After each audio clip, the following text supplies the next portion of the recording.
श्री राम जय जय राम। श्री राम जय जय राम। श्री राम जय जय राम। हरे कृष्ण कृष्ण कृष्ण हरे हरे, हरे कृष्ण कृष्ण कृष्ण हरे हरे, हरे कृष्ण कृष्ण कृष्ण हरे हरे, हरे राम श्री राम राम हरे हरे।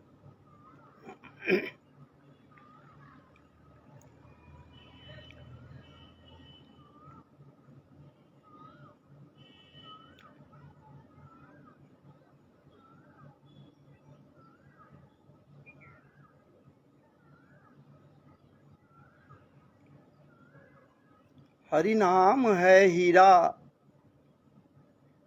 जामे जंग लगे न कीड़ा। ये संतों का भाव है,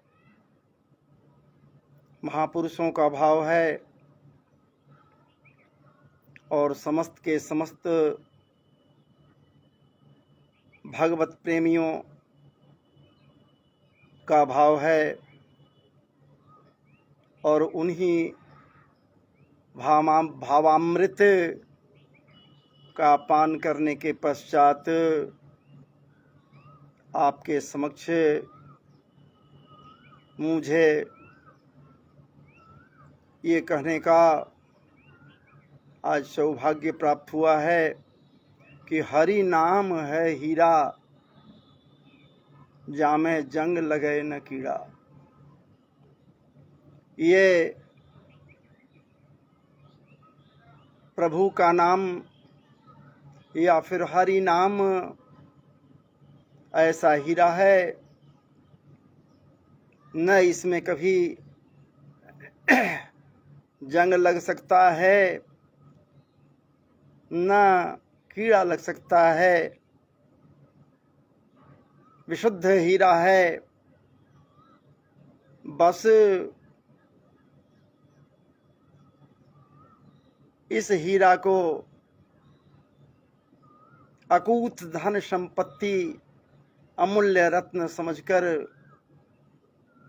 यदि अपने हृदय में बसाया जाए तो इससे बड़ी उपलब्धि और क्या हो सकता है। बहुत दिनों के पश्चात हृदय में उद्गार हुआ, आपके समक्ष हूँ और एक कथा को लेकर बैठा हूँ जिसे मैं संतों के मुखारबिंद से सुना, श्रवण करने का मौका मिला, जिसे मैं आपके समक्ष रखने का प्रयास कर रहा हूँ।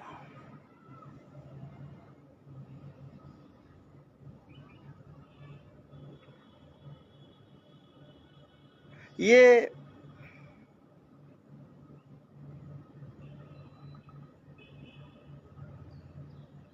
ऐसे संत की कथा है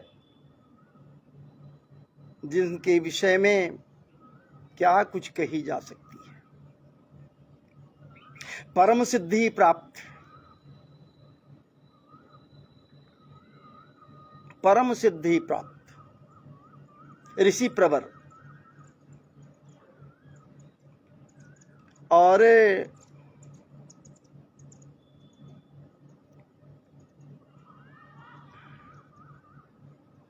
ऐसे महापुरुष की संज्ञा मुझे नहीं देनी चाहिए। ये वैसे संत हैं, वैसे महर्षि हैं, ऐसे ऋषि हैं जिनके पास और कुछ हो या न हो, लेकिन क्रोध तो इनके पास इनका रत्न है। लेकिन क्रोध भी इनके पास है तो किसी के कल्याण के लिए ही क्रोध है। यदि क्रोधित होते भी हैं तो किसी का कल्याण ही होता है इनके क्रोध से। और ऐसे संत हैं जिनका नाम है महर्षि दुर्वासा। दुर्वासा की कथा को आपके समक्ष लेकर उपस्थित हुआ। ऋषि प्रवर दुर्वासा तपोनिष्ठ, तप संपन्न, समस्त के समस्त सिद्धियों को प्राप्त किए हुए हैं, सिद्ध पुरुष हैं, सिद्ध महात्मा हैं। आखिर हों क्यों नहीं? दुर्वासा कोई सामान्य है नहीं। कहा गया है कि रुद्रदेव का ही तो प्रतिमूर्ति हैं ये महर्षि दुर्वासा, जिनके ऊपर माता अनुसुईया की कृपा भी है, कृपा प्राप्त हैं। इनकी माता हैं अनुसुईया और महर्षि अत्रि ऋषि का कृपा प्राप्त है इनके ऊपर। तो जो भला अत्रि ऋषि का कृपा प्राप्त किए हुए है और उनके ही तो पुत्र के रूप में ये हैं और अनुसुईया के पुत्र हैं महर्षि दुर्वासा। उन कथाओं पर की ओर मैं आपको नहीं लेकर चलना चाहता, अभी नहीं लेकर चलूंगा कि महर्षि दुर्वासा का प्राकट्य कैसे हुआ, या फिर इनके साथ और भी दो हुए, उनकी कथाओं को मैं नहीं लेकर आना चाहता। क्योंकि सतित्व संपन्न परम पतिव्रत धर्म को निभाने वाली इस भारत भूमि की परम पूज्य महिला सती अनुसुईया, जिनके सतीत्व की परिचर्चा, सतीत्व के विषय में तीनों लोक में विख्यात था। कारण तो वहीं से शुरू होता है दुर्वासा के प्राकट्य का, लेकिन वहां भी हम नहीं जाना चाहते। मैं तो उनकी कथा को आपके समक्ष लेकर आया हूं, जिसे मैं संतों के मुखार बिंद से श्रवण किया तो अनुभव किया कि ये बात सत्य है। संत यदि किसी कार्य को करता है, ऋषि यदि रिसर्च करता है, ऋषि यदि कोई कार्य को करता है, तो उसके अंदर कुछ न कुछ भेद छिपा होता है और वो भी सिद्धि प्राप्त है। ये महर्षि दुर्वासा, इनकी कथाएं एक नहीं, आखिरकार परमात्मा इनके हृदय में सदैव निवास करते हैं। तो जब परमात्मा इनके हृदय में सदैव निवास करते हैं तो फिर कहना क्या है, हरि अनंत हरि कथा अनंता। तो जो कथाएं हैं, जो कथा हैं, कथा ही तो परमात्मा है, इनकी कथा तो अनंत है। हो सकता है कि मैं वहां तक न पहुंचूं जहां मैं पहुंचना चाहता हूं, या फिर आप समस्त के समस्त श्रवण करने वाले लोग वहां तक न पहुंचें जहां मैं पहुंचना चाहता हूं। इसका मतलब ये नहीं कि कथा गलत हो सकता है। हरि अनंत हरि कथा अनंत। जैसे प्रभु अनंत हैं वैसे ही इनकी कथाएं अनंत हैं।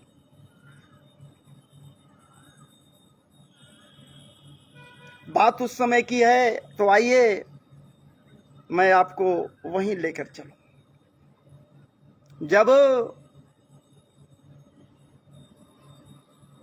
द्वापर में भगवान वासुदेव श्री कृष्ण अकारण करुणा वरुणाले अनंत अनंत विभूषित मनमत्थनाथ संवरिया सरकार द्वारिका में है। तो अपने पूरे परिवार के साथ, संततियों के साथ द्वारिका में विराजित हैं। सारे लोग प्रसन्न हैं। सुख सुविधाओं का कहीं कोई कमी नहीं है। जो प्रभु हैं उनके विषय में कहना ही क्या है। इनकी लीलाएं तो अपरंपार हैं। यदि मैं भी कुछ कर रहा हूं, आप भी कुछ कर रहे हो भैया, या कोई कुछ करता है, तो बिना उनके कृपा का कहीं कोई कुछ कर ही नहीं सकता। अब दुर्वासा भी वहां गए हैं यदि कुछ करने के लिए, तो सब प्रभु की ही लीला है, प्रभु की कृपा है। ऐसे कैसे महर्षि दुर्वासा कहीं जा सकते हैं। घूमते घामते महर्षि दुर्वासा पहुंच गए द्वारिका में। अंतःपुर में भगवान हैं, वासुदेव श्री कृष्ण अंतःपुर में हैं। समस्त पटरानियां हैं, रानियां हैं, या फिर वहां के समस्त कर्मचारी, कार्य करने वाले लोग अपने अपने कार्यों में महाराज जी लगे हुए हैं, तत्परता से लगे हुए हैं। उसी समय महर्षि दुर्वासा परम क्रोधित हैं।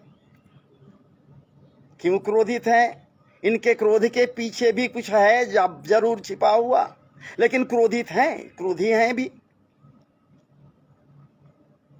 और जब द्वारिका के राज प्रासाद के अंदर प्रविष्ट होते हैं, परम क्रोध में हैं, क्रोधातिरेक से ओतप्रोत हैं। लोगों के द्वारा, द्वारपाल के द्वारा, या फिर सूचना देने वाले लोगों के द्वारा श्री ठाकुर जी के पास, भगवान वासुदेव के पास ये खबर देने का प्रयास किए, खबर दिए कि राजप्रासाद में महर्षि दुर्वासा का आगमन हुआ है, आए हुए। लेकिन महाराज जी बड़े क्रोध में हैं, क्रोधित हैं। औकात नहीं है किसी के पास कि उनके क्रोध को कोई शांत कर सकता है। चाहे जो कोई भी हो, कोई नहीं उनके क्रोध को शांत कर सकता है सिवाय प्रभु आपके। वो सिर्फ एक ही बात कह रहे हैं, कहाँ है कृष्ण, कहाँ है कृष्ण, कहाँ है कृष्ण। क्रोध में भी यदि प्रभु का नाम कोई ले रहा है, और वो तो उनके भक्त हैं, क्रोध में भी उन्हीं के नाम को ले रहे हैं। कहाँ है कृष्ण, कहाँ है वासुदेव, कहाँ है वासुदेव, बुलाओ बुलाओ बुलाओ। क्रोधित है, परम क्रोधित है। ये जैसे ही खबर मिलती है श्री ठाकुर जी को, फिर कहना क्या है, मनमत्थनाथ है ना महाराज जी। दौड़ पड़े वहां से जहां बैठे हुए हैं, अपने लोगों के बीच में मध्य में बैठे हुए हैं, वहां से दौड़ पड़े। न पाँव में पन्ही है, न वह पद त्राण धारण किए हुए हैं, और न महाराज जी पीताम्बर उनके शरीर पर भी है। जो हैं जैसे हैं उसी स्थिति में दौड़ पड़े। दौड़े क्यों नहीं? दुर्वासा आए हुए हैं, महर्षि दुर्वासा आए हुए हैं, ऋषि प्रवर हैं। दौड़ पड़े, साष्टांग हुए। प्रभु मनमत्थनाथ साष्टांग हुए। महर्षि आप बताएं, मैं क्या करूं जिससे आपका क्रोध का शमन हो सके। आप तो परम क्रोध में हैं, इतने क्रोध। तो आप ही बताइए, आप ही बताइए प्रभु, मैं क्या करूं जिससे आपका क्रोध शांत हो, क्रोध का शमन हो सके। लेकिन कहां वो सुनने वाले हैं, वो तो क्रोध में हैं। क्रोध में भी अनाप शनाप नहीं बोल रहे हैं। जो कुछ कह रहे हैं गूढ़ बातों को ही इनके समक्ष रख रहे हैं। कह रहे हैं कि अरे कृष्ण, तुम मदांध हो गया है, तेरे समझ में नहीं बातें आ रही हैं, इतना विलंब क्यों हुआ तेरे आने में?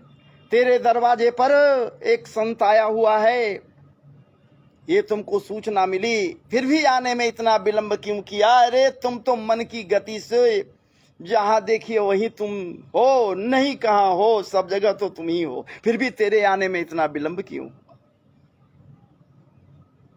क्षमा क्षमा क्षमा क्षमा, हे ऋषिवर मुझे क्षमा करे। ठाकुर जी हैं, लेकिन देखिए तो भला कैसे हैं ये, सब कुछ तो इन्हीं का है, सब कुछ इन्हीं के पास तो है, जो कुछ भी किसी को यदि प्राप्य है तो इनके ही तो कृपा से है। फिर भी ये नतमस्तक हैं ऋषि के समक्ष। ठाकुर जी सच में कहते हैं कि जिनके यहाँ गो ब्राह्मण या संतों का आदर नहीं किया जाता, वो मेरे लिए प्रिय नहीं है। तो साक्षात संत मेरे दरवाजे पर आए हैं, तो और क्या चाहिए? प्रभु आप बताइए, मैं कौन सा ऐसा उपाय करूं जिससे आपका क्रोध शांत हो जाए? दुर्वासा कहें कि सुनो, मेरा क्रोध ऐसे शांत नहीं होगा, हमें भूख लगी है, कुछ खाने की इच्छा हो रही है, कुछ खिलाओ। क्या खिलाओगे? मैं तेरे यहाँ कुछ खाने के लिए आया हूं। ठाकुर जी कहें कि कहिए प्रभु, आपके लिए 56 प्रकार का व्यंजन तुरंत प्रस्तुत हो जाएगा। खबर देते हैं, कहते हैं, जोर से बोलते हैं कि अरे सुनो, हमारे ऋषि प्रवर आए हुए हैं, परम पूज्य हैं, इनके लिए भोज्य पदार्थों का व्यवस्था करो, नाना प्रकार के भोज्य पदार्थों का उपाय करो, इनके समक्ष लाओ, जितना जल्द हो सके नाना प्रकार के भोज्य पदार्थ, नाना स्वाद से परिपूरित भोज्य पदार्थों को हमारे परम पूज्य ऋषिवर के समक्ष लाओ। इन्हें भूख लगी है, ये भोजन करना चाहते हैं। ये द्वारिका का सौभाग्य है कि आज एक संत आया हुआ है और वो संत ये कह रहा है कि मैं आपके यहाँ भोजन करूंगा, भूख लगी हुई है, मैं खाऊंगा। दुर्वासा ऋषि कहते हैं कि अरे नटवर, अरे नटनागर, अरे छलिया, सब कुछ तो कह डालते हैं। क्या तुम लीला कर रहा है? लीला तो करते ही हो, यहाँ लीला मत करो, यहाँ लीला नहीं चलेगा, मेरे समक्ष लीला तेरा नहीं काम आएगा। मुझे भूख लगी है, मुझे खानी है, जरूर मैं खाऊंगा, जरूर तेरे यहाँ, लेकिन तेरे कर्मचारियों के द्वारा लाया गया नाना प्रकार के भोज्य पदार्थों को भक्षण मैं नहीं करूंगा। मुझे भूख लगी है, मैं खाऊंगा तो खीर खाऊंगा। वाह वाह, क्या बात है, मैं खीर खाऊंगा, मुझे खीर खाने की इच्छा है। बोल, मुझे खीर खिलाएगा? हाँ प्रभु, क्या बात है, क्या स्वामी आप बैठिए, तो आपके लिए खीर की व्यवस्था होती है। अब तुरंत खबर देते हैं कि जाओ जरा रसोइये से बोलो जल्द से जल्द खीर बनावे। अरे छोड़ो रसोइये को, रसोइया खीर बनाएगा और मैं वही खाऊंगा। मैं दुर्वासा रसोइया के हाथ का बना हुआ खीर खाने तेरे दरवाजे पर आया हूं। अरे तेरी श्रद्धा यदि सचमुच में है, विश्वास यदि तुझ में है पूरी तरह से, तो जा, मैं तो तेरे हाथ का बना हुआ खीर खाऊंगा। तो प्रभु हम बना तो सकते हैं, बिल्कुल प्रभु, घबराने की बात नहीं है, लेकिन हम सोचते हैं कि स्वादिष्ट खीर आपके समक्ष परोसी जाए तो जाजी जाओ, रानी को बोलो, रुक्मिणी को कहो, वो अपने हाथ से खीर बनाए। अरे नहीं नहीं नहीं नहीं, वो खीर मुझे नहीं चाहिए, मुझे तो वो खीर चाहिए जो तुम बनाओगी। तेरा सहयोग तेरी रानियां नहीं करेंगी। हम जानते हैं कि तेरे यहाँ 1 2 4 10 20 नहीं है, 16,108 रानियां हैं, उसमें भी 8 पट रानियां, और सब में श्रेष्ठ रुक्मिणी जी हैं। लेकिन मुझे उनके हाथों का खीर नहीं चाहिए, मुझे तो खानी है तेरे हाथों का खीर। यदि तुझे खीर खिलानी है, मुझे जिमानी है, तो जा अपने हाथ से खीर बनाओ। सुंदर स्वादिष्ट सौरभ्य संपन्न खीर बना, जिसमें अद्वितीय स्वाद हो, अलौकिक स्वाद हो। ठाकुर तो जान ही रहे हैं दुर्वासा जी कि भला ये अलौकिक पुरुष है, ये दिव्य पुरुष है, ये भगवान वासुदेव श्री कृष्ण है, सर्व सामर्थ्य है। इसके बनाए खीर में यदि स्वाद नहीं होगा तो किस में स्वाद होगा? अरे ये तो जिसको स्पर्श कर देता है, ये तो जिसको स्पर्श कर देता है वही सौरभ्य संपन्न हो जाता है। जब राक्षसी बकी पूतना को ये स्पर्श कर दिया, उसके वक्ष पर अपने चरणों का प्रहार किया, अंग प्रत्यंग को स्पर्श किया, स्तनों को पकड़ा, मुख में डालकर चुसर चुसर पिया, स्पर्श किया, तो उसके शरीर में सौरभ्यता आ गया, सौरभ्य संपन्न हो गई। और जब उसे जलाया गया तो महाराज जी वो बदबू नहीं, आह क्या बात है, ऐसा सुगंध अलौकिक सुगंध आया कि जो जनो वो सुगंध से भर गया। तो जिसको स्पर्श कर दे, खीर को जब ये स्पर्श करेगा तो परम सुस्वादु होगा। दुर्वासा इस बात को तो समझ ही रहे, इसलिए तो कह रहे हैं कि मैं आपके हाथों का बना हुआ खीर खाऊंगा, आप बनाइए तो सही। कहीं की जो आज्ञा प्रभु, शिरोधार्य कीन, दोनों हाथ जोड़कर मस्तक झुकाकर कहीं की जो आज्ञा। ऋषि प्रवर बस ठाकुर जी बड़े प्रेम से श्रद्धा संपन्न होकर, श्रद्धा के साथ, विश्वास के साथ लगे खीर बनाने, कोई कसर नहीं छोड़े उसमें। खीर में शुद्ध दुग्ध का व्यवहार किए, उसमें जल का एक कतरा भी नहीं, एक बूंद भी नहीं। काजू किशमिश बादाम अखरोट आदि अनेकों प्रकार के जितने भी मेवा हैं सबका उपयोग कहीं इसमें केसर डाले। क्या बात है, श्याम जीरा चावल, सुगंधित श्याम जीरा चावल का व्यवहार किए, दिव्य चावल का व्यवहार किए। खूब सुंदर खीर ठाकुर जी बनाए। और जब ठाकुर जी खूब सुंदर स्वादिष्ट खीर बनाए, बन गया, एक बड़े से थाल में उसको निकाले और बड़े प्रेम से श्रद्धा संपन्न होकर शीतल पटिया बिछाए, आसन लगाए और जल पात्र में जल, उत्तमोत्तम जल रखे, गिलास रखे, पात्र रखे और श्रद्धा से उनके समक्ष जाकर बोले कि प्रभु आपके लिए व्यंजन जो आपको पसंद है खीर वो बन गया, चला जाए, चलिए बैठिए, विराजिए, आसन ग्रहण कीजिए। लेकिन ठाकुर जी समझ रहे हैं कि यहाँ भी क्रोधित हो जाएंगे यदि वो शीतल नहीं हुआ तो, इसलिए उनके उठने के पहले ही से ही वो पंखे लेकर शनैः शनैः पंखा झल रहे थे खीर के ऊपर कि वो ठंडा शीतल हो जाए।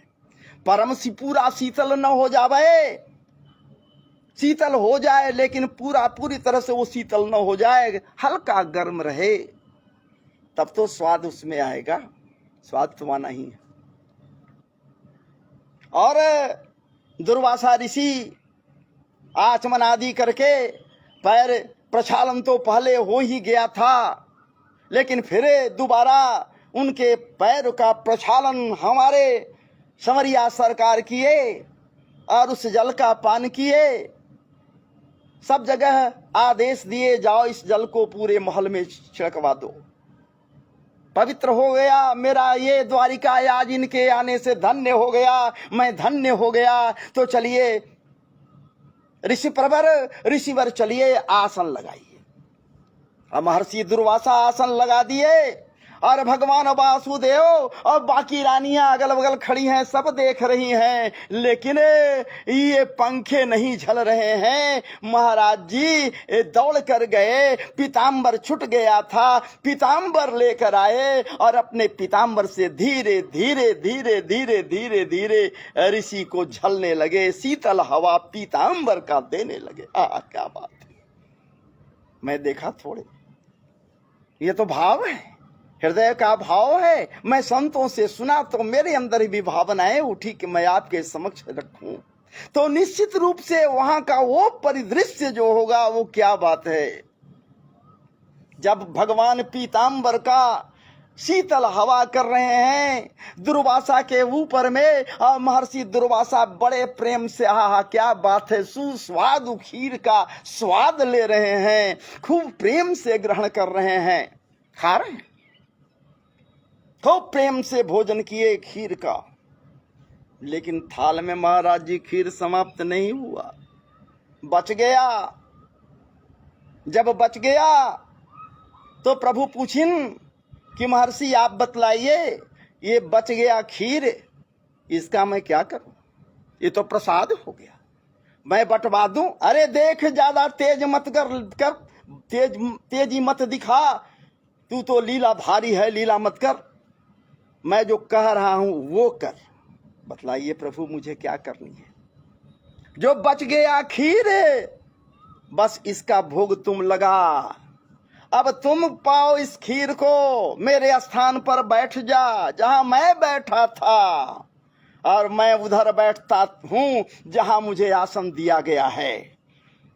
दुर्वासा सामने बैठ गए और प्रभु संवरिया सरकार बैठ गए, खीर का भोग लगाने लगे, बचा हुआ खीर खाने लगे, बड़े प्रेम से, श्रद्धा संपन्न होकर खूब प्रेम से उस प्रसाद को ग्रहण किए जो महर्षि दुर्वासा के द्वारा उच्छिष्ट हो गया था, छोड़ा गया था। लेकिन उसे उच्छिष्ट नहीं कहा जा सकता, क्योंकि वो प्रसाद है, उस प्रसाद को ग्रहण कर रहे हैं भगवान, बड़े प्रेम से ग्रहण किए, फिर भी खीर बच गया। अब मैं क्या करूं प्रभु? ऋषिवर आप बताइए, इस खीर का मैं क्या करूं? जो बच गया खीर, इसका क्या करूं? क्या बात है, इसका क्या करूं मैं? बच गया अभी भी खीर, मैं फेंक तो सकता नहीं, इधर से उधर बिखरा तो सकता नहीं, आप पहले कहे हैं इसलिए लोगों के बीच इसको बांट नहीं सकता इस खीर को, तो यह दिव्य प्रसाद है, इसको मैं क्या करूं? महर्षि दुर्वासा कहते हैं कि अरे वासुदेव, अरे कृष्ण, एक काम करो, ये जो बचा हुआ खीर तेरे थाल में है, तेरे भोजनोपरांत बच गया है, इसे तू अपने पूरे अंग में लगा ले। देखिए भला, देखिए, सर्व सामर्थ्य सर्व संपन्न हमारे वासुदेव श्री कृष्ण को, वो अवधूत है, वो महर्षि, क्या बात है, परम क्रोधी, वो दुर्वासा ऋषि कह रहे हैं कि ये जो बच गया खीर तेरे खाने के भी बाद, इसे तू उसको लेपन कर ले, अपने पूरे अंग में लगा ले, पूरे शरीर में लगा ले, इसमें किसी प्रकार का क्यों किंतु मत लगा, बस इस खीर को अपने पूरे शरीर में धारण कर ले, पूरे शरीर पर लेपन कर ले, कहीं कोई भाग बचे नहीं जहां न लगाया जाए, पूरे शरीर में इसका लेपन कर ले। महर्षि हैं, सिद्धत्व को धारण किए हुए, सिद्धि संपन्न है, आगे पीछे हर चीज को जान रहे हैं, नहीं जान रहे हैं सो बात नहीं है। इसलिए तो कह रहे हैं कि प्रभु बस खोल कर, बात खोल करके नहीं कह रहे हैं, ये आदेश दे रहे हैं कि बचे हुए खीर को अपने पूरे शरीर में ऊपर से नीचे तक लगा। फिर कहना क्या है, एक एक वस्त्र इधर से उधर करते हुए हमारे संवरिया सरकार उन्हीं के समक्ष बैठ गए और पूरे अंगों में उस खीर को लगाए महाराज जी, नख से शिख तक, पूरे मस्तक से लेकर बाल में भी लगा लिए, आंखों के ऊपर लगा लिए, यहाँ तक कि जरा सा रस जरा मना अंदर भी चला गया, मुख के भीतर भी लगा लिए, चारों तरफ लगा लिए, हथेलियों में लगा लिए, अंग प्रत्यंग में लगा लिए, उंगलियों में लगा लिए, कटी प्रदेश में लगा लिए, उरु में लगा लिए, जंघा में लगा लिए, घुटने में लगा लिए। महाराज जी नीचे तक लगाते हुए चले गए, कोई अंग नहीं बचा जहां नहीं लगाए वासुदेव श्री कृष्ण संवरिया सरकार। संत का आदेश था, भला उस आदेश को ये कैसे न माने। लगा लिए, हो गया प्रभु। अब थाल में खीर नाम का चीज नहीं बचा, समस्त के समस्त खीर का उपयोग अपने अंगों के ऊपर हमारे संवरिया सरकार परम कृपा निधान उपयोग कर लिए, लगा लिए। फिर भी महर्षि दुर्वासा को शंका है, पोछिन की लगा लिया पूरे शरीर में? तो जी प्रभु हम तो पूरे शरीर में लगा लिया, प्रत्येक अंगों में लगा लिया। लगा लिया तो हाँ प्रभु हम लगा लिया, आपके आदेश को भला मैं कैसे न मानूं। लगा लिया तो दिखा मुझे। ठाकुर जी दिखाने लगे, प्रत्येक अंगों में खीर का लेपन तो था, लेप तो किए हुए थे, लेकिन विचार कीजिए ठाकुर जी भी यही विचार के कारण, इसी विचार के कारण ठाकुर जी भी, जबकि वो खीर प्रसाद है, गुरु प्रसाद है, ऋषि का प्रसाद है, तो भला प्रसाद को कोई पैर के तलवे में कैसे लगा सकता है। ठाकुर जी इस बात को विचार किए कि मैं भला इस खीर को तलवे में कैसे लगा सकता। सब दिखाने के क्रम में जब पैर उठाते हैं कहते हैं कि तलवा दिखा। जब तलवा उठाते हैं तो तलवा में तो खीर लगा हुआ है नहीं। बस मिल गया मौका दुर्वासा को और क्रोधित हो गए। अरे छलिया, अरे नटवर, अरे झूठा धोखेबाज, तुम मुझे धोखा आज दिया। क्यों धोखा दिया? इस खीर को तलवे में क्यों नहीं लगाया? पूरे अंग प्रत्यंग में लगा लिया, लेकिन तलवे में क्यों नहीं लगाया?